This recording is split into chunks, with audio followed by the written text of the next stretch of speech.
Market conditions mildly bullish in this bull market. We're running into some resistance here at the supply block on S&P 500, and we'll see if we can get some follow through and break through that.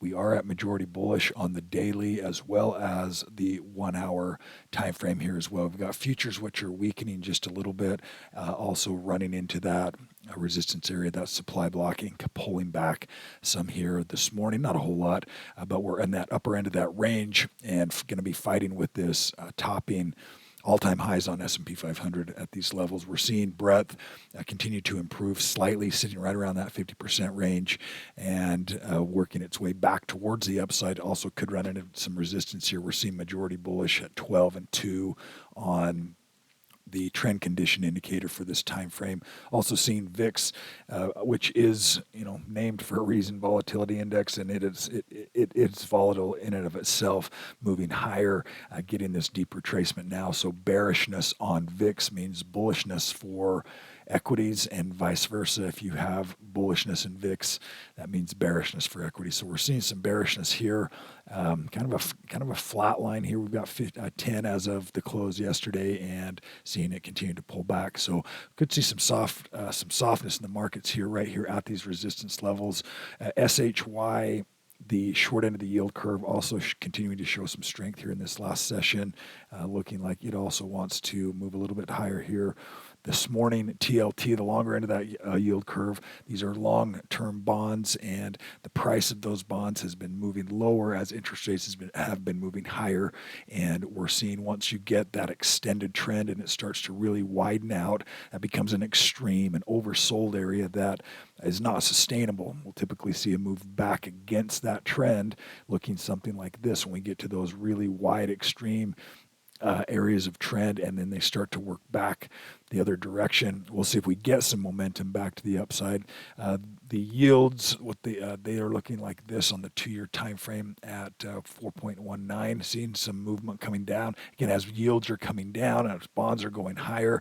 That's what we would expect. Obviously, that's what is going to happen. But whether or not we're going to see rates continue to soften here as well, is yet to be determined, but here in the shorter term, they are coming back down some. Dow Jones Industrial Average, also majority bullish right here at 14 and 14 on the 1 hour and the daily time frame as well, but sitting again, this is the daily time frame, sitting at these all-time highs or running into the resistance of those highs here today. Triple Qs got beat up a couple of days ago with that big gap lower, recovering some of those losses and bouncing right here at this 236. So still sitting in that upper momentum zone. You've got majority bullish, that 1 hour time frame getting pretty volatile right here in the shorter term. But we'll see if tech stabilizes here today. Russell 2000, similar type price pattern. Russell actually looked pretty bullish right here as you're getting this compression of trend. You get a rally, the trend shifts, it's pulling back into that uptrend, and that also could flip the other direction, but it's got that bullish tone to it on that daily time frame as well, with majority bullish and a compressing trend. We're seeing USO have this pullback. It could be at a range now that it could start to find some support in that corrective 382 location, and sitting at majority bullish at 13. It had a pretty strong run right there, so it's not surprising to see it pull back just a little bit and watch to establish for new demand right here inside of the supply or this demand block, this demand location. Let me grab my drawing tool right here really quickly. Usually need to have that open. Is this box down here, this 382 to 618 location, and if I draw that out like this range right here, this is the corrective zone. Up here is this momentum zone.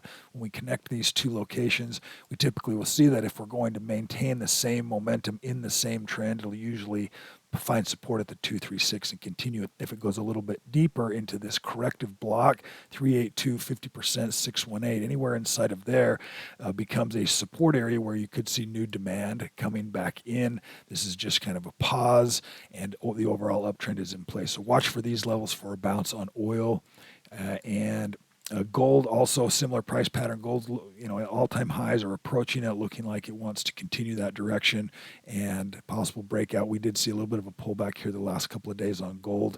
Also, SLV has a nice-looking bullish pattern right here. Just a little bit more bullishness to potentially get back up above these levels right here. Could see a nice pop on silver. Also, particularly if markets start to retrace again.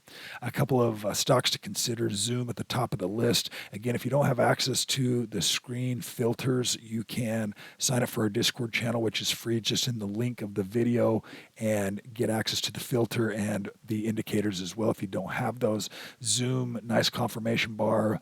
Started that move yesterday and getting some follow through, or started that move 2 days ago and getting some follow through yesterday, and also seeing Shopify with a good solid confirmation bar and increased volume. Nice looking patterns in that list today. That'll do it for today's update. Everyone have a fantastic day today.